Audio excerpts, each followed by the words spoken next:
Эрхэм үзэгчдээ хөгжлийн үрд нэвтрүүлгийн шинэ дугаар эхэлж байна. Өнөөдрийн нэвтрүүлгээрээ бид газар тариалангийн салбарын талаар төвлөрч ярих болно. Манай өнөөдрийн нэвтрүүлгийн зочноор Монголын тариаланчдын үндэсний холбооны тэргүүн өдөө аж ахуйн ухааны доктор Өсхийн Болд сайхан оролцож байна. Танд энэ өдрийн мэнд хүргэе. За баярлалаа. Танд ч гэсэн энэ өдрийн мэнд хүргэе. Манай тариаланчдын хувьд яг сайхан бүжигндэг үе. Эд сайхан газраа хагалчихсан одоо үрээ суулгаж байгаа тийм ээ. Тэгэхээр ер нь энэ жилийн ажил одоо тариалтын бэлтгэл хэр байв? Холбооны хувьд ямар хөө жил байв гэдгээс эхлэе. За одоо 5 дугаар сарын эхний 10 хоног явж байна. За энэ бол тариаланчдын хувьд бол 5 дугаар сар хамгийн чухал сарын нэг. Одоо үр тариа, жимс сүнсний ногооны одоо үр үрсэлгээ хийдэг ийм сар байгаа. За ингээд өндөр уулын бүс болон дорн талын бүс газар тариалан үр тарианы үргэлгээний ажил бол эхлээд ерөн жигдэрх талдаа орцсон явж байна. Газар тариалангийн төв бүс буюу Сэлэнг Төв аймгийн хувьд үргэлгээ ганц нэг аж ахуйн нэгж эхэлсэн байна. 5 сарын 12-наас ер нь нийтдээ эхлэхээр хүлээж байна. Энэ жилийн хувьд бол одоо цасгүй хар үлдсэн хавартай бороо чийг баг байгаа учраас өрсний чигийн байдал бага байна. Тийм учраас ер нь бороо огтуулах байдлаар энэ жилийн тариалт баг зэрэг хэд хоногор хойшилж эхэлж байгаа ийм онцлогтой байна те. Ер нь энэ жилийн одоо чиг бороо ямар хөө байх прогноз байх юм? За энэ жилийн хувьд бол төвийн бүс манай газар тариалангийн төв бүс бол олон жилийн дундч орчин байгаад байгаа. Харин халалт нь ерөнхийдөө гайгүй 6 сарда баг зэргийн одоо хурд тундсан татвууд байх магадaltaй ийм байгаа. Ерөнхийдөө олон жилийн дунджаар өндөр уулын бүс болон зүүн бүсийн хойд хэсгээр Хэнтэн аймгийн хойд хэсэг, Дорнодын хойд хэсгээр бол хурд тундс ахиу байх ийм төлөвлөлттэй байна. За тэгвэл ямар ч байсан ерөнхийдөө жилийн дундаж бол бас чигшил гайгүй байх юм байна гэж хүлээж болох юм байна. За манай найруулагч бас бэлдсэн байгаа. Хэд хэдэн юм зураг бэлдсэн. За энэ дээр бол тоо баримтууд гарна. За бид бол ер нь 1990-ад оны үед бол энэ бэлчээрийн газар, хадлангийн газар, тариалангийн газар, атарсан газар гэдэг нэг иймэрхүү хэмжээтэй байж. За одоо өнөөдөр 2018 оны байдлаар нэг сая 50 мянган га талбай одоо эргэлтэнд байна гэж ингэж үзэж байгаа. Энэ одоо тоон дээр та ер нь ашиглаж байгаа талбай нь хэрэг байна? Ер нь манайх энэ газар тариалангийн газраа ер нь ямар төвшөнд ашиглаж байна? За энэ тоон дээр бол одоо манай улс Атрын 2 аяныг дамжин 1990 он гэхэд хамгийн оргил дээр сая 370 орчим мянган га талбайг одоо газар тариалангийн эргэлтэнд хэрэгжилж байсан. За ингээд 90 оноос газар тариалангийн сангийн аж ахуйнууд одоо 60-70 орчим сангийн аж ахуй байсан баг. Одоо задарч хувьчлагдсан. Ингэснээр одоо газар тариалангийн салбар уналтанд орсон 2000-ад оны дунд үе хүртэл ер нь Натрын 3 дугаар аягийн хүртэл газар тариалангийн салбар нэлээд уналттай байсан. Энэ хугацаанд тарих талбай хэмжээ нэлээд багассан. 2018 оны байдлаар бол 850 орчим мянган га эргэлтэнд байгаа.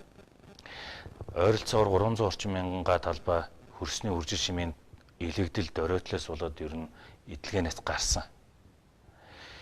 Ингээд үзэхээр бол одоо 850 мянган га талбай цаашдаа нэг одоо 200 хүрэхгүй мянган га бид нэмэх боломжтой хэмжээнд л очиод байж байна. Атарсан талбай бол атарсан 300-аас нь. Тэгээ тэр 300 мянган га талбай бол бүр атаршаад дахиж ашиглагдахааргүй ер нь ил суулаад хаягдж байгаа тийм байдал руу сэргээгдэх боломжгүй. Одоо тэрийг бол нөхөн сэргээлт явуулах шаардлагатай болсон. Нөхөн сэргээлтийн ажлууд ч гэсэн хийгдэж байгаа ийм талбайнууд бол одоо ер нь бол энэ дээр энэ дашрамд хэлэхэд бол жилээс жилд одоо газар тариалангийн бүс нутаг хойд өрөөрөөгөө шахагдж байна. Одоо Төв аймаг нэлээд одоо хуур хашилттай тийм бүс нутаг боллоо. Одоо 9 жилд сүлжилтийн байдал бол дархан хүртэл ойшилчод байна шүү дээ. Газар тариалангийн бүс нутаг бол одоо урд захан дархан болж хувирч байгаа шүү. Энэ хөрсний элэгдэл дөрөйтөл ер нь хөрсний чанар хөрс боловсруулалт энэ бол таны одоо үндсэн мэргэжил. Та хөгжингүү оронд тэр өдөөж их өндөр түвшинд өгсөн газар тариалан хөгжингүү хөгжсөн одоо ийм Канада улсад бол магистр хамгаалсан. За энэ чиглэлээр бас доктор хамгаалсан юм хүн. Тэгэхээр ер нь хөрсний илэгдэл бол нэг үг байдаг шүү дээ. Хөрсөө одоо алдвал үндэстэн өөрсдийг алдаж байгаатай адилхан гэдэг. Таны нэг илтгэл байсан баха. Тэгэхээр энэ одоо онцгой анхаарах ёстой асуудал юу гэж одоо үзэж байна? Ер нь хөрс гэдэг бол улс орны оршин тогтнох үндэс гэж дэлхийн нийт тэрэ үздэг л дээ. Энэ ямар учиртай вэ гэхээр хөрсгөө болчих юм бол бид ч өөрсдөө хүнсний хангамжийн хувьд хүнд байдалд орно. А дээр нь малаж хумаач гэсэн оршин тогтнох боломжгүй болдог. Ийм учраас одоо хөрсөө алдсан ард түмэн өөрсдийгөө сүрүүлж байгаатай адил юм аа гэсэн Америкийн ерөнхийлөгч Рузвельт хаан хэлсэн үг байд. Тэгээ энэ үг яагаад ингэж дэлхийд дахнаар алдартай үг болсон бэ гэхээр 1934 оны 5 дугаар сард Америкийн хойд хэсэг, Канадын өмнөд хэсэгт одоо 12 саяга талбайн өрс 2 өдрийн дотор одоо хийсч алга болж 10 жил үргэлжилсэн өлсгөлэн гуйланчил нэрвэгдсэн ийм хар жилүүд үргэлжилж байсан. Нийт бол бараг 100 саяга одоо өссөн гэж байна. Нэрвэгдсэн. 12 сая нь бол бүр байх. 12 сая нь бүр цагаан шуурга гараад огт хөрсгөө болсон ийм түүх байдаг. Энээс болж бол бүр улс орноороо дэлхийн нийтийг хямарсан өлсгөлэн хүртэл гарч ирсэн ийм бол хар түүх вэ л дээ. Ийм учраас хөрс бол ерөөсөө улс орны оршин тогтнох их үүсвэр гэж үзнэ. Тэгээд дээр нь бол одоо манай улс бол өргөн удам газар нутагтай учраас хөрсний үржил шимийн тал дээр одоогор нэг санаа зовхгүй байгаа боловч ер нь газар тариалангийн хөрс дээр нь нүүдлийн мал аж ахуйн бэлчээрийн хөрс маань ч гэсэн ер нь бол аюулын гамшигын хэмжээнд хүрчээд байгаа ийм дүр зураг бол нэгэнт одоо судалгааны байгууллагуудаар тогтоогдсон байна. 2011 онд дархны хүрээлэнгээс хийсэн 589 мянга талбайд хийсэн хөрсний хянан баталгааны дүнгээр Монгол орны нийт хөрсний үржил шим ялзамгийн байдал ойролцоогоор 70 орчим хувиар буурсан байна гэж гардаг. Тэр дундаа кайл гэдэг бодис байдаг. Энэ кайл гэдэг бодис бол маш их хэмжээгээр ер нь 70 гаруй хувиар хамгийн өндөр хэмжээгээр буурчихсан ийм хэмжээ дүр зураг гарч байгаа. Ер нь бидний тооцож байгаагаар бол жилдээ газар тариалангийн талбайгаас одоо хийсэж байгаа хөрсний хэмжээ бол магадгүй олон тэрбум Америк доллараар үнэлэгдэх хэмжээний хөрс хийсэж байна гэсэн тооцоо бол хар тооцоо байдаг. Гэхдээ энийг бол тариаланчид одоо хөрсөө аварч хамгаалахын төлөө үнэхээр цаг наргүй ажиллаж маш их хөрөнгө хүч хаяж байгаа. Гэхдээ манай нүүдлийн мал аж ахуй бол одоо хөрсний манд сүрлэн очлого бол хамгаалтыг одоо идэж устгадаг ийм зөрчлүүд байсаар байгаа учраас одоо энэ асуудал улам одоо даамжирсаар байгаа ийм төр зураг харагдаж байна тийм. Хөрс хийсдэг ер нь юутай холбоотой? Энэ хагалах технологиос болж гин үү, сулруулаас эсвэл одоо бэлчээр одоо малын хөлөөс машин автомашины эсвэл одоо техникийн уул уурхайгаас холбоотой байна уу? Ер нь бол хөрсний илэгдэл би ер нь газар тариалангийн хөрсөн дээрээ голчлон ярив. За хөрсний илэгдлийн дөрөөдлийн асуудал, үржил шимийн дөрөөдлийн асуудал бол хэд хэдэн шалтгаантай.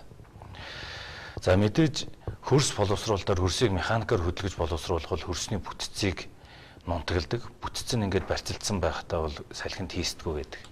Гэвтэл хөрсний боловсруулалт, механик боловсруулалтыг олон дахин одоо буруу технологиор хийх юм бол хөрс одоо нунтгарч салхинд хийсэх их үүсвэр болдог. Ер нь бол Монгол улс 1959 оноос хойш өнөөдрийг хүртэл яг 60 жилийн хугацаанд атар газрыг эзэмшснээс хойш 60 жилийн хугацаа болж энэ жил атар газар эзэмшсэн 60 жилийн болж байгаа. Энэ 60 жилийн хугацаанд бол дөрвөн үндсэн технологи газар тариалангийн салбар маань дамжсан байдаг. Хөмөр чаглах технологи, хавах технологи, улам одоо хөрсөө хамгаалах технологи руу шилжиж байгаа. Дараа нь цомхтгсон боловсруулалтын технологи. Тэгээ одоо хамгийн сүүлд одоо тэг элдэн шүүлэг буюу хөрсийг элдэн шүүлэггээр боловсруулах энэ технологи руу шилжиж байгаа. Тэгэхээр ер нь одоо газар тариалангийн технологийн үүднээс хөрсөө дөрөөтүүлэх тэр технологи ер нь маш эрс багассан. Гэтэл нөгөө талдаа бол одоо нүүдлийн мал аж ахуйн тоо толгой бол бэлчээрийн даацаасаа хэтэрсэн учраас газар тариалангийн талбай руу одоо өвлийн туршид, хаврын туршид орж байна. Ингэснээрээ тэр олон малын туураагаар хөрсний бүтц нунтаграад одоо бүр цемент шиг болоод тэгээ шууд салхинд хийсдэг энэ нүүдлийн мал аж ахуйгаас бол маш их том одоо цогцолт авч байна газар тариалангийн хөрсний дөрөөлөл. Манай хариулт саяны зураг дахиад нэг гаргахдаа энэ их бас үзэгчид онцгой анхааруул штэ. Манай газар тариалангийнхаа онцгой анхаарах хэвээр ийм үзүүлэн байх шиг байна. Тэр энэ газар тариалангийн найруулагч саяны тэр чигшлийн хадгалагтай холбоотой. Тэр эхнийхэн тэр улаан дээр хагалах технологиор элдэншүүлж байгаа. Энэ бол манай 1980-ад он хүртэл хэрэглэсэн технологи. За энэ үед бол тэр стакантай ус бараг дуусах гэж байна те. Чигээ алдчихдаг. За 80-ад оноос 90 он бол хавах. Тэрнээс хойш сонгогдох гэж явсан. За энд бол чигээ алдах нь бол арай бага тийм ээ. Тэгээ хамгийн сүүл тэр ногоон буюу одоо стакантай ус бараг дүүрэн байж байна. Тэгэхээр энэ тэг элдэншүүлэлт буюу одоо хөрсөнд тэг оролцоо механик үйлчлэл үзүүлнэ гэсэн үг шүү дээ. Тэгээ энэ бол хамгийн үр дүнтэй гэдэг талаас цоо чухал. За холбооны таавал газар тариалангийн үндэсний холбооны нэгдсэн одоо гүйц захирал. Тэгэхээр их олон холбоо байдаг тийм. Энэ холбоодын одоо нэгдсэн холбоо гэж ойлгож байгаа юм уу? За миний бие бол Монголын тариаланчдын үндэсний холбооны гүйцэтгэх захирлаар ажиллаж байгаа. Одоо нэвтрүүлгийн ихэнд та тэргүүн гэлж шиг болоо би гүйцэтгэх захирлаар ажиллаж байгаа. Тэргүүн нь одоо Жаданбаагийн их хоёр гишүүн. Тэргүүн нь бол их хурлын гишүүн Жаданбаагийн их хоёр гишүүн ажилладаг. За ингээд энэ Монголын тариаланчдын үндэсний холбоо гэдэг байгууллага одоо байгуулагдаад жил гаруй хугацаа болж байна. Газар тариалангийн нэлээд олон холбоодууд байдаг. Тэгээд энэ холбоодууд одоогийн байдлаар манай холбооны бүрэлдэхүүнд газар тариалангийн 6-7 холбоо нэгдэж хамтран үйл ажиллагаагаа ажиллаж байгаа дээвэр холбоо нь болж ажиллаж байна. Тэгэхээр ерөнхийдөө газар тариалангийн холбоодууд нэгдэж ажиллаж тариаланчид бүгдээрээ хоршиж нэгдэнэ гэдэг нь өөрөө их том зураг харагдаж байна гэж би үзэж байгаа. Энэ холбооны гүйцэтгэх захирал дээр 1 жилийн хугацаанд ажиллахад миний олж харсан урд өмнө мэдгүй байсан нэг зүйл байна. Хөдөө аж ахуйн яам, ТЭД сан, төрийн бусад байгууллагууд тариаланчид ингээд тусдаа ажлаа маш сайн хийгээд ингээд явж идэг боловч эдгээр хоорондоо холбогдож идэг боловч голд нь бас нэг том одоо ийм нөх цоорхоо үлдсэн байд юм байна. Нилээн одоо ялангуяа энэ хөрсний үржил шимийн асуудал одоо нэгдэж нэгтарснараа энэ цоорхоог одоо бид нар бөглөж улам амжилттай болох энэ дүр зураг харагдаж байна. Тэгэхээр энийг бол холбоо нөхөж ажилт юм байна гэж би ойлгож байгаа. За холбоо төрийн зарим чиг үүргийг үүсгэх талаар яамтай нэлээд тийм одоо тохиролцоо төрсөн гэж ингэж ойлгож байгаа. Тэгэхээр ямар чиг үүргийг одоо хэрэгжүүлж эхлэх вэ? За Монголын тариаланчдын үндэсний холбооны нэг онцлог зүйл нь бол маш нээлттэй. Нийт гишүүтэй нээлттэй тунгалаг цөөн хүн эрх мэдлийг авах юм боломжгүй юм тогтолцоогоор бид ажиллаж байгаа. За дээр нь ер нь бол одоо бид бол ихэвчлэн нэргсэн хойно хашгирав гэж өөрсдөө чимээгүй байж байгаа төрийн бодлого нэгэнт хэрэгжээ явсны дараа одоо тэмцдэг хашгирдаг ийм тогтолцоо их дэлгэрэнгүй өргөн дэлгэр байдаг байсан бол манай холбооны хувьд төртөөгөө эхнээсээ бодлогоо тариаланчтай сонсож дуу хоолойг нь нэгтгээд төрийн бодлого төрүүлж суулгаж ингэж хамтарч ажилласараа амжилтанд хүрнэ гэсэн зарчмыг барьж байгаа. Өнөөдрийг болтол бид тэгж ажилласараа нэлээд амжилтанд хүрж байна. За ингэж саяын тариаланчдын улсын зөвлөгөөнөөр хөдөө аж ахуйн яамтай хоёр зүйл бүхий санамж хүчиг зурсан. За нэгдүг нь бол хөдөө аж ахуйн сайдын дэргэд газар тариалангийн бодлогын зөвлөлийг орон дооны бус бодлогын зөвлөлийг тариаланчдын оролцоотойгоор эрдэмтдийн байгууллагын оролцоотойгоор байгуулж байгаа. За хоёр дахь санамж хүчгийн хоёр дахь зүйл бол төрийн зарим чиг үүргийг төрийн бус байгууллагуудаар гүйцэтгүүлж болох тухай засгийн газрын тухай хуулинд заасан байдаг. Энэ дагуу одоо бид төрийн зарим үүргийг авч байгаа. Энд бол 7-8 үүргийг авч байгаа. За бүх төрлийн сургалтуудыг бид авч байна. Зарим төрлийн зөвшөөрлүүдийг авч байна, тусгай зөвшөөрлүүд. За тэгээд гадаадаас оруулдаг химийн бодисын зөвшөөрөл гэх мэтлэнгийн тэгээ хөдөлмөр хамгаалал аюулгүй байдлын сургалт гэх мэтлэнгээр одоо нэлээд хэдийн чиг үүргийг авч байгаа. Тэрнээс гадна газар тариалангийн хөрсийг хамгаалах гол зүйл бол одоо мал оруулахгүй хашаа гэж үзэж байгаа бид. Тэгэхээр энэ хашааны стандарт загварыг зохион бүтээх, энийг цаашид хэрэгжүүлэх ажлыг бас холбоо гүйцэтгэхээр болоод энэ жил одоо анх удаа хөдөө аж ахуйн яамны энэ хашааны тендрийг холбоогоор гүйцэтгүүлж байгаа ийм ажил бас явагдаж эхэлж байна. Маш одоо таатай сонсогдож байна. За холбооны үйл ажиллагаа ер нь мэдэгдэхүйс их урагштай яваа байна гэж ингэж ер нь харагдаад байна. За тэрэнд нь би бас их хоёр гишүүнийг энэ хөдөө аж ахуйн салбарт бас хүч үзэж байгаа.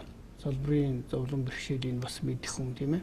Тэр тусмаа хослуулж одоо хөдөө аж ахуй эрчимцсэн мал аж ахуйг аль алийг эрхэлж байгаа. Дээрээс нь гүйц захирал нь одоо юм хөгжингөө орон төгсчихсөн энэ чиглэлээр ажиллаж байгаа.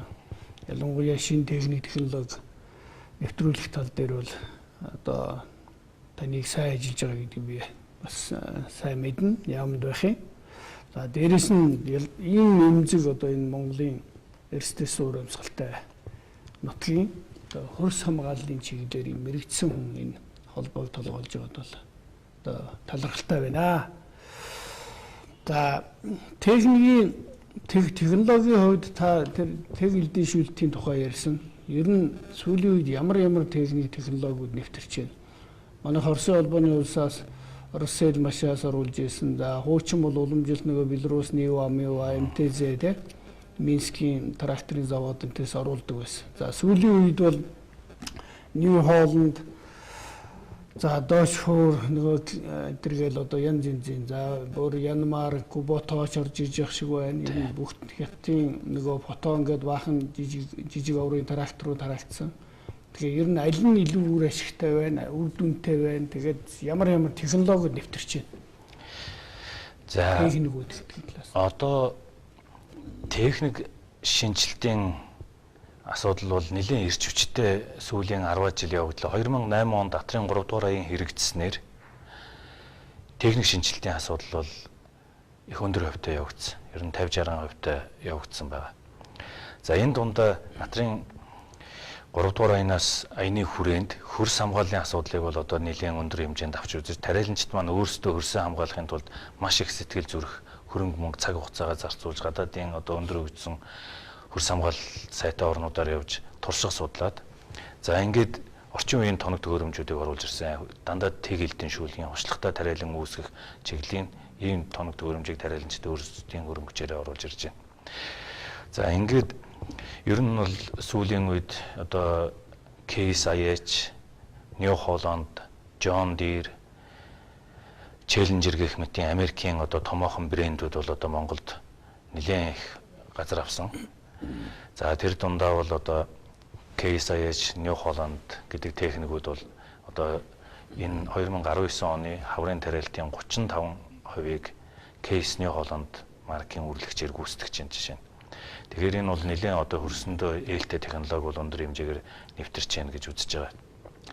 За хөдөөж хүн яамны харьяа ТЭД сангийн тариалан эргэлтийг дэмжих сангийн шугамар их олон техник орж ирж байгаа. 8000 гаруй жижиг оврын батбад гэж ярьдаг трактор орж ирсэн. За энэ тракторууд бол баг ихэнх 80-90% нь одоо малчтын гар дээр хадлангийн тоног төхөөрөмжүүлж очсон байдаг. За хятадын фотон гэдэг трактор орж ирж байгаа. Ер нь бол сүүлийн үед хятадын зарим брэндүүд бол сайжирч байна. Гэхдээ бидний нэг анхаарах гол зүйл бол олон төрлийн ирээвэр хураавар техник энэ жижигэн улсын одоо 1520 орчим компани газар тариалангийн одоо үр тарианы чиглэлээр үйл ажиллагаа явуулж байна шүү дээ. За ногоочд бол одоо нэг 50-60 орчим мянган ногоочд үйл ажиллагаа явуулж байгаа шиг байна. Тэгтэл энэ цөөхөн 1500 тонн үр тарианы компаниуд бараг 10-20 янзын брендийн тоног төхөөрөмжтэй болсон. Өөрөө сервис үйлчилгээний сэлбэгийн зардал нь дийлдэхэ байж эхэлж байна. Тэ. Одоо буцаад тэрэнд дийлдэхэ байгаад буцаад одоо тариаланчид маань техник нь хуучрахын хэрээр татагдан унах ийм магадaltaй болж байгаа. Ийм учраас одоо тариалан эргэлтийг дэмжих сан маань тариаланчидтай зөвлөгөө холбоодоос тариаланчдын холбоодоос одоо зөвшөлтсөл зөвлөмж агуулгүйгээр дур мэдэн одоо янз бүрийн техникийг одоо оруулж ирж зарах энэ асуудлыг бас зэгцтэй болох ёстой гэсэн тариаланчдын яриа байгаа. Харин тариаланчдын өөрсдийн сонгоод байгаа техникүүдийн тэрэн дээр нь санхүүжилт хийж явах ёстой биш үү гэсэн ийм бидний одоо бодлого чиглэл барьж байгаа ийм зүйл байна. Ер нь сонгоно гэхээр тариаланчид ихэвчлэн хямдын сонгодог. Эрт нь яг өөрийнхөө нөгөө мэдээлэл дутуугаасаа болоод өөрийн чинь төрөний хэлдэг нөгөө 20 төрлийн юм сонгочдөг. Одоо нэг замын юм уу барилгын компани Caterpillar-ийн нэг техниктэй, Солонгосын DU-гийн ч юм уу нэг техниктэй байхад л сервис үйлчлэг нь асар хүндэрдэг байхгүй. Гэтэл энэ хээр талаар нэг болсон олон компаниуд олон янзын техниктэй байна гэдэг бол ихээхэн хүндрэлтэй. Тийм учраас л энэ ер нь чиглүүлэх ёстой юм шиг байна.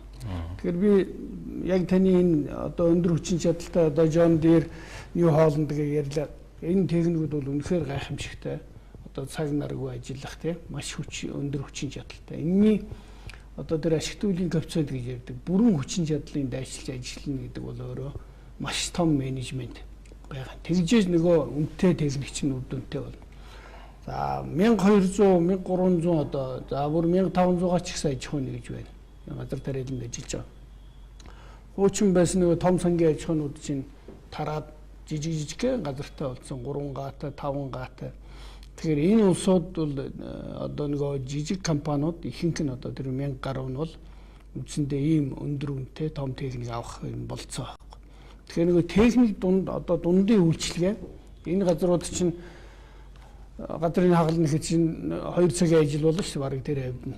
Тэгээ тэрний төлөө техник аавна гэж байхгүй. Тэгэхээр энэ дундын үйлчилгээ хэр хөгжиж байна нэг хоршиж нийлж ажиллах ийм боломжийг ер нь нэмэгдэж байна. Холбоо энэ дээр сургалт юм зохион байгуулж байна. За ер нь бол тариаланчид маань сүүлийн үед нэг зүйл дээр бол нэлээд анхаардаг болсон байна. Техник сонголтын дээр илүү хариуцлагатай ханддаг болсон байна. Нэгэнт тэр хүн өөрөө карманаас өндөр үнэтэй ч гэсэн тэр техникийг сонгоход одоо карманаас л төлж байгаа учраас илүү хариуцлагатай хандаж илүү сэлбэг сервис үйлчилгээ сайтай тим компаниуд дилерүүдээ сонгодог болсон байна. Ингэснээр өнгөрсөн 10 жилийн хугацаанд Татрын 3 дугаар аяны хүрээнд үндэсний хувийн дилер компаниуд нь үүсчихсэн. Тэднийгээ илүү сонгож явдаг юм бол чиглэлтэй болсон байна. Гэхдээ сая таны хэлсэнчлэн жижиг дунд аж ахуйн нэгжүүд бол өндөр үнэтэй техникийг авах боломжгүй байна. Авсан ч ашигт үеийн коэффициентийн одоо үргэж ашиглаж чадахгүй шүү дээ. Тийм учраас дундын үйлчилгээ бол зайлшгүй хэрэгтэй болсон. Тариалан эрхтийг дэмжих сангаас техник дундын үйлчилгээг бий болгож нэг хэсэг ажилуулж байлаа Хатрын 3 дугаар аяны хүрээнд. Гэхдээ энэ ерөөс амжилт олсонгүй. Тэгээд бүгдийг нь одоо татан буулгаж хям дүүнээр борлуул зараад ингээд татан буулгалаа шүү дээ. Энэ юунаас болсон бэ гэхээр тариаланчид маань одоо Монголын уралтын хугацаа бол нэг 90 хоногийн хугацаа байдаг ойролцоогоор. Тэгээд энэ цонх хугацаанд бүх хүн зэрэг тарьж зэрэг хураах хэрэгтэй байдаг. Тэгэнгუთ яг техникээ зэрэг цаг хугацаанд ашиглах боломжгүй байна гэж үзэж ингэж одоо булаацалтах үйл ажиллагаа болоод байсан. Харин сүүлийн үед одоо Америк, Канада, Австрали зэргийн газар тариалан өргөн хүрээнд төгжсөн одоо том газар нутагт тариалдаг манайх шиг юм хуураас ирэн бүсийн газар тариалантай улсууд кастом тариалан буюу тухайн одоо аж ахуйд нь зохицсон тийм техник үйлчилгээний хувийн компаниуд их олноороо байгуулагдаж ажиллаж идэм байна. Тэгэхээр хувийн компаниуд өөрсдөө олон трактор үрлэгч компанийг худалдаж аваад тэгээд бусад компаниудыг график гаргаад ингээд хийгээд өгчдөг. Тэгэхээр төрийн үйлчилгээнд дээр болохоор тал талаасаа зэрэг тарих гэж зүтгэдэг бол хувийн компани бол бизнесийн зарчмаараа графика гаргаад бүгднтэй тохироод тэгээд хийж өгч чаддаг ийм тогтолцоо байна. Энэ үйлчилгээг нэвтрүүлэх хэрэгтэй. Одоо тариаланчид ер нь хамтарч орсноор л давуу талтай болж байна гэдэг үүднээс холбоо энэ кастом тариалан буюу дундын үйлчилгээний хувийн компаниудыг байгуулахыг дэмжиж ажиллаж байна. Энэ танд нэг номыг ер нь харсан байх. Би уучаарч ирсэн хэлхээний санхүү.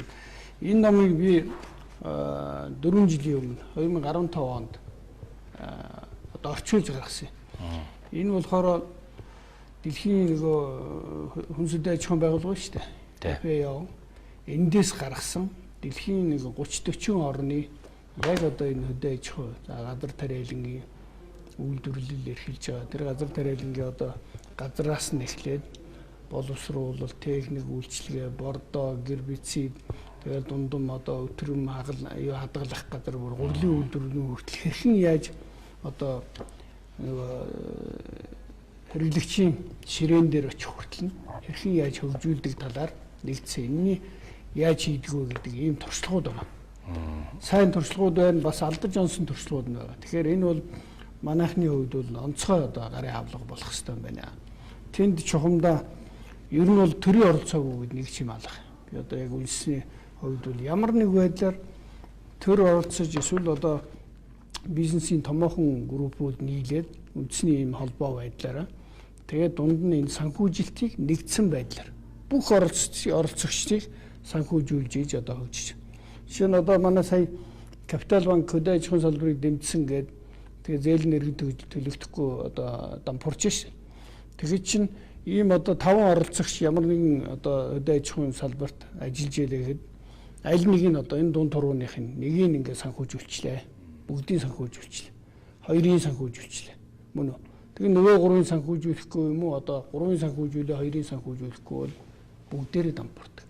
Тэгэхээр иж өрн одоо тэр яг оролцогчдын бүгдийг харж ил санхүүжүүлэх систем шиг. Тэгээ би тэрнтэй холбоотой танд нэг жишээ эндтгэгийн Basics гэдэг групп байгаа юм л да. Эдгээр яаж нэхэр яг сургалтанд илүү анхаардаг юм байна.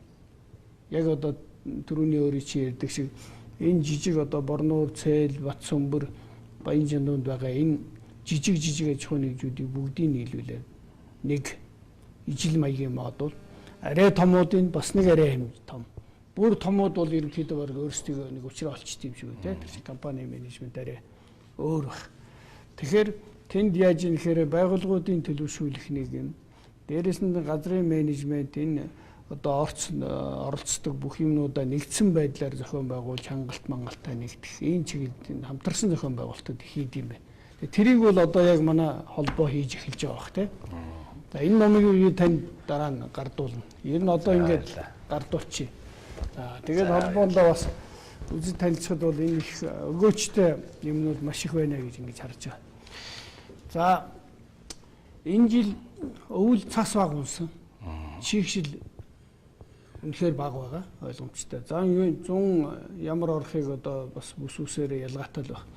Ер нь манайх шиг юм одоо цагийн гарын хамааралтай орон энэ одоо усчуулалт ялангуяа хөвд цөөрөмтэй энэ баталгаатай усчуулалт бол онцгой анхаарах хэрэгтэй. Хөрснийхээ чигшил.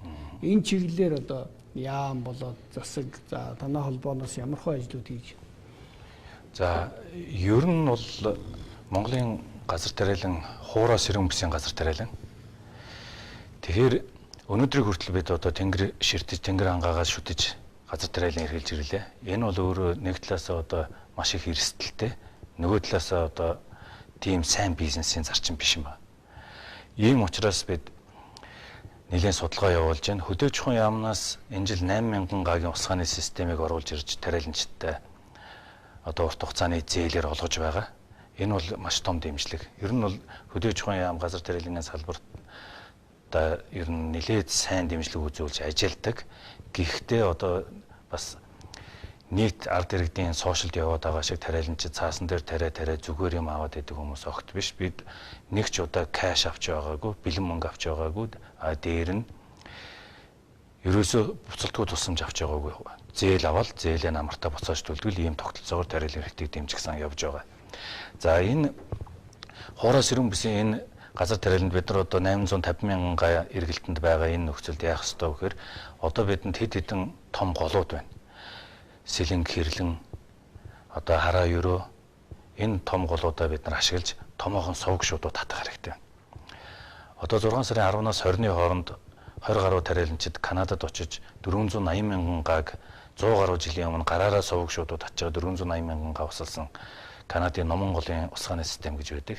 Тэрийг одоо очиж үзэж туршлага судлах гэж байна. Одоо манай хойд өрш бидний усан цахилгаан станцад одоо Сэлэнгийн гол дээр эсэргүүцдэг бол одоо хүнсний ногоогоод тариагаа услах жоохон усан дээр бас эсэргүүцэхгүй байхаа гэж найдаж байгаа.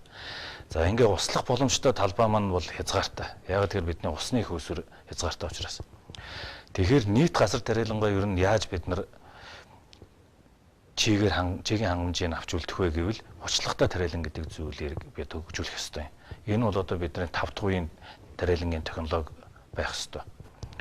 Ер нь Канада, Америкийн хуурай сэрүүн бүсийн манайхтай ижил төстэй нутгуудад очлогтой тариалангуудаа аль үжи хөгжүүлсэн байна. Манайд одоо ер нь туршиж байгаа юм. Бид туршаад явж байна. Дархны хүрээлэн бол туршилтын амжилттай сайн хийсэн. Эхнээсээ зарим аж ахуйн нэгжүүд одоо Сэлэнгийн одоо зарим аж ахуйнууд услахаа тариаланд одоо хийж байна. Тэр Арбан хураг гэдэг компани бол нэлээд сайн туршсан байхыг би одоо харж ирсэн. Тэгэхээр уршлагтай тариалан гэдэг нь яадаг вэ гэхээр сүрлийг одоо үрээ хураагаад авчаад сүрлийн маш нарийн хэрчээд тэгээд очиад ингээд орхичж байгаа. Ингээд хөрсний ууршилтыг бараг 80% зогсоодог. Дээрээс орж ирсэн борооны усыг нэвтрүүлээ буцааж одоо ууршуулдаг. Нарны цонолтыг бараг байхгүй болгож байна. Хөрсөн одоо агаарын температур 30 градус байгаад хөрсөн дээрх температур 60 градус болчдөг. Тэгээд бараг гал шатж яах гэсэн үг. Ямар ч ургамал төсдгөө. Тэгвэл хуцлагтай болсон тохиолдолд бол хөрс ерөөсөө нарны түлэгдэлтээс эрс хамгаална.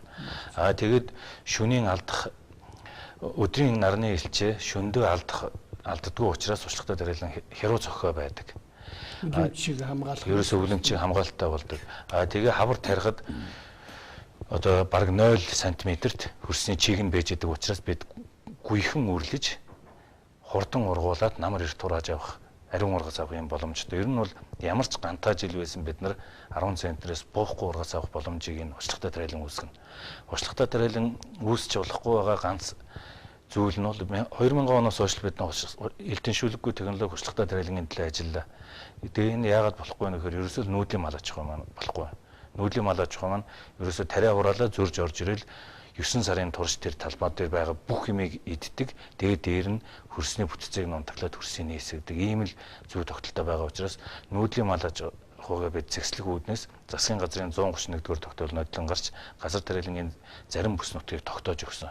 Тэгэхээр одоо энэ бүс нутгуудаа бол зөвхөн эрчимцэн мал аж ахуйг хөгжүүлээ. Тэгтээ нүүдлийн мал аж ахуй эргэлж байгаа иргэдээ үндсэн хуулийнхаа дагуу шагаж хөөж болохгүй, тэдэнд гарц гаргаж өгөх ёстой, улам эрчимжүүлэх ёстой, ашиг шимийн дээшлүүлэх ёстой, зээл тусламж олгох ёстой. Хэрвээ нүүдлийн мал аж ахуйгаа эрхлээгээд өөр нутаг руу нүүе гэвэл тэр зардлыг нь тухайн орчинд нь байгаа тариалангийн аж ахуй дэмжиж гэсэн ийм чиглэл журмуудыг бид боловсруулад явж байгаа. Тэгэхээр цаашдаа бол бид нар туршлагатай тариалан руу явна. Тэгээд услagaаг аль болохоор дэмжиж өгжүүлнэ гэсэн ийм бодлогыг эргэжүүлж байна. Тариаланчдын нэгдсэн холбоо, үндэсний холбоо тариаланчтай сонсъё гэдэг аян зохион байгуулсан тийм ээ. 12 аймагт зохион байгуулсан. Тэгэхээр энэ 12 аймагчин бүгдээрийн тэр тариалангийн бүс нутагт болчиход байна уу? Ер нь тариалангийн бүс нутаг гэж зарласан шүү дээ. Зарлаагүй аймагуудын одоо шинэ Говийн аймгийн тариаланчд гэж байна уу? Яаж одоо оролцдог? За одоо бол ийм байгаа газар тариа үр тариа эрхэлдэг 12 аймгийн 30 гаруй 34 сум байдیں۔ Тэгэхээр саяын тариаланчтай сонсъё гэдэг аяны хүрээнд энэ үр тариа өргөн хөгжсөн 12 аймгаараа би одоо гүйцэтгэх захирлын хувьд явж тариаланчтайгаа аймгаар нэг бүрчлэн уулзаж зарим нь бүс болгон сумдаар нь явж ингэж уулзлаа. Энэ нь ямар зорилготой вэ гэхээр тариаланчт маань жалгын нэг тараад өөрийн ажлаа хийгээд маш завгүй хүмүүс шүү дээ жилийн туршид. Тийм учраас дуу хоолойгоо гарц шийдэл асуудал санал гомдлоо төр засагтаа хүргэж чаддгүй. Тийм учраас яг газар дээр нь тухайн бүсэд ямар гарц шийдэл техник технологи хэрэглэх ёстойг яг тариаланчтаас газар дээр нь сонсоод энийг бид нар нэгтгэн сая улсын зөвлөгөөнөөрөө одоо газар тариалангийн бодлогын зөвлөлийг байгуулад яамныхаа бодлого суулгадаг юм бүтцтэй болоод ингээд ажиллаж байгаа юм. Энэ газар тариалангийн бүс нутгийг тогтооход энэ зарим аймагуд бол хамрагдаж амжаагүй байгаа. Энэ яаж яах вэ гэхээр энэ дээрээсээ нэг шийдвэр гаргаад засгийн газар тогтоосон зүйл биш юм байна. Багийн иргэдийн нийтийн хурлаасаа тэгээд дараагаар нь сумын иргэдийн хурал, аймгийн иргэдийн хурлаараа хилцээд манайх энэ бүс нутагт хамрагдъя гэсэн шийдвэр гарсан тохиолдолд засгийн газар баталж байгаа. Тэгэхээр зарим аймагуд, зарим сумдууд бол батлахгүй байна л да. Манай Говийн аймагуд болон энэ 12 аймагаас бусад аймагуд бол хүнсний ногоо Говьалтай ховдод бол жижиг хэмжээний талбайд үр тариа эргэлж байгаа учраас тэрийг хашаад хамгаалаад ээж болж байна. Ийм болохоор заавал энэ газар тариалангийн бүсэд хамрагдахгүйгээр явах боломжтой байна. Та чи Хөвсгөл аймгийн юм. Би Хөвсгөл аймгийн тариалан сум явах. Би одоо буруу ойлгоогүй бол Хөвсгөл аймгийн сумдууд зарим нь тэр бүстэй ороогүй байна. Хөвсгөл аймгаас байхгүй гэсэн. Тэгээ Хөвсгөл аймгаас нэг ч сум ороогүй байгаа. Тэгээ яхаар чи одоо тариалан сум гэдэг чинь маш том тариалангийн сум шүү дээ. Их уул тий. Энэ бол ийм учиртай.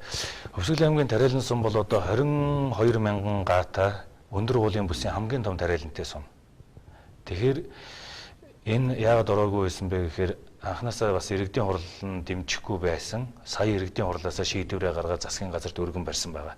Тэгэхээр Хөвсгөлийн тариалан бол одоо хойноос нь хөөж яваа шүү дээ. Одоо хөөж одоо дахин батлагдахаар өргөн баригдчих. Мэдээж уламжилт одоо мал ахуйтны хувьд шүү дээ монголчууд чинь. Мал ахуйтны хувьд одоо ингээл газрыг хашаалчих юм байна. За ваахан тариа тарих юм байна гэхээр шууд хүлээж явахд бол ер нь ихэнх хүн амд бол хэцүү.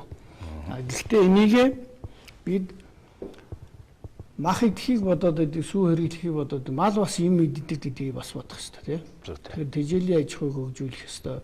Тэгэхээр энэ тариалангийн зайлшгүй байх гэдэг. Тэрийг одоо механикаар одоо мал сүйтгэхэд байна гэдэг. Яхаарахгүй одоо ашигасаар аргагүй юм шиг.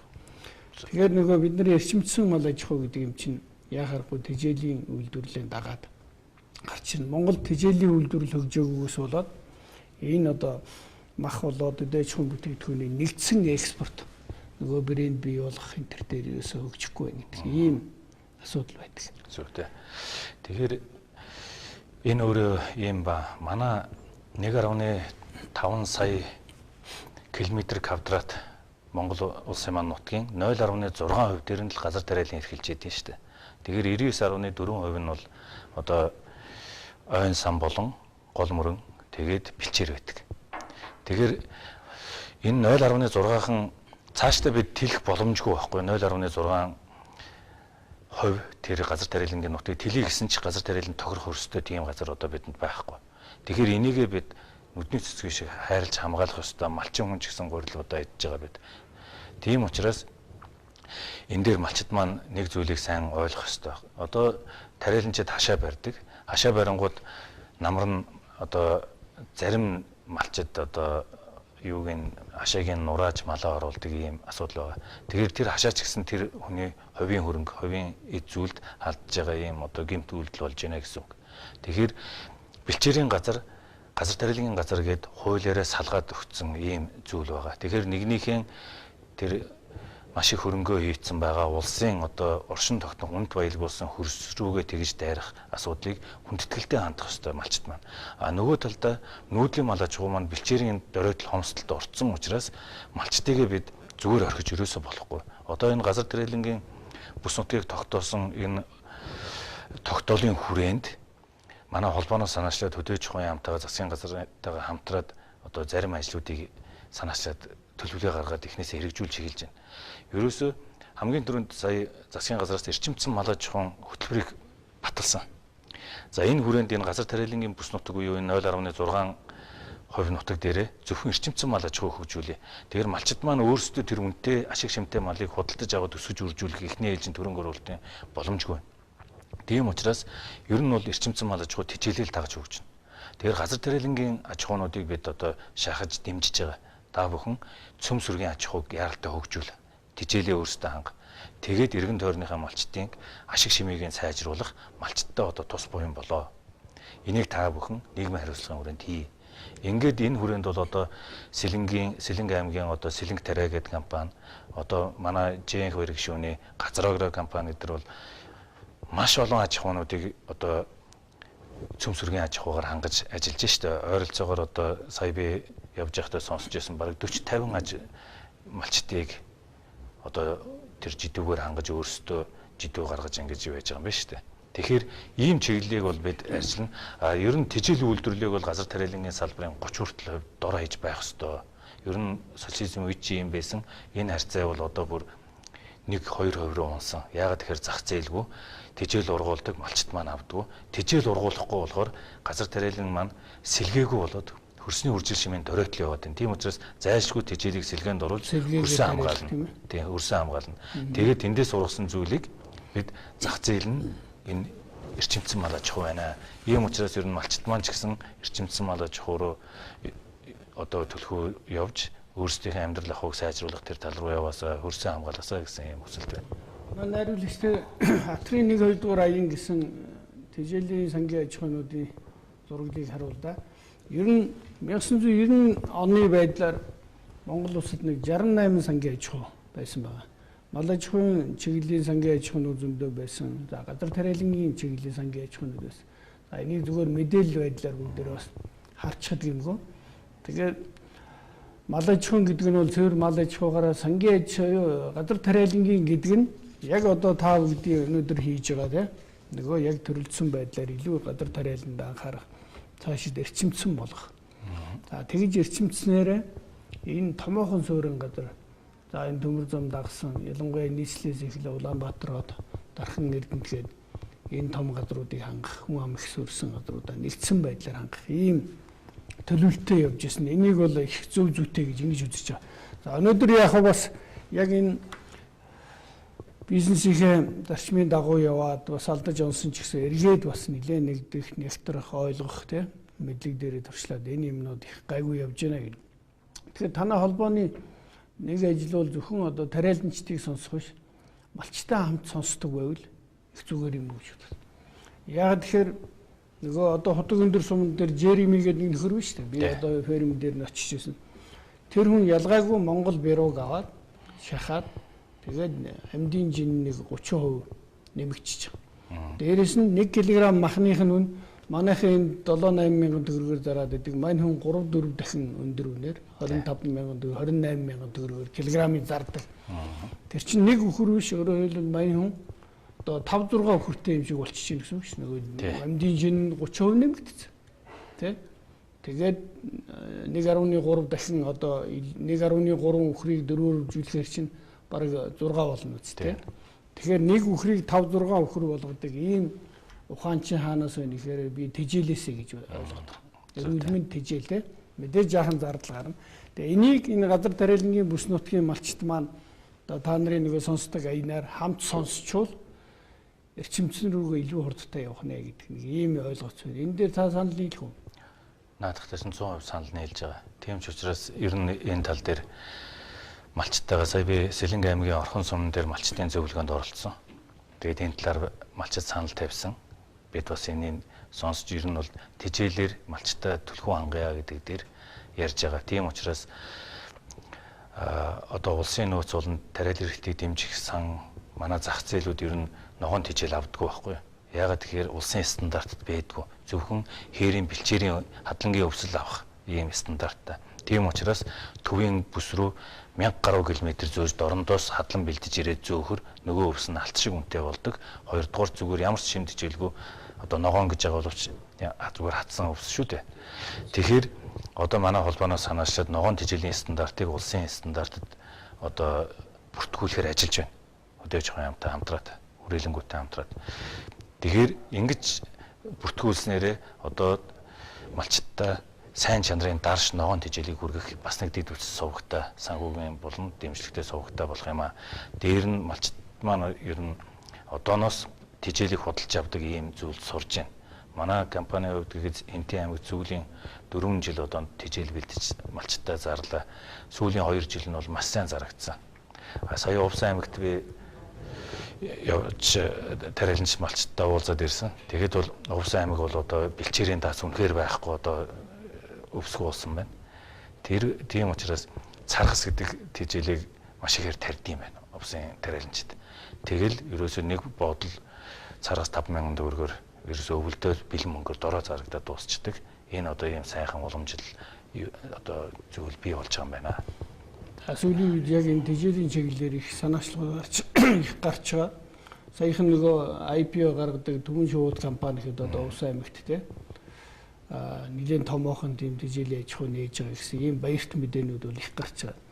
За ер нь газар тариалангийн салбарт за үр бордоо гербицид тэгэл одоо энэ техник хангамж энэ бүгдийг ингээд нэгдсэн байдлаар миний түрүүний хэлдэг энэ өдөө аж ахуйн үнцний хэлхийг санхүүжүүлдэг ийм механизм бүрдэж чадж гин үү? Одоо жишээ нь томоохон тэр тоног төхөөрөмж дээр ихэд одоо лизингийн их таатай тийм нөхцлүүд бий болж бүрдэж гин үү?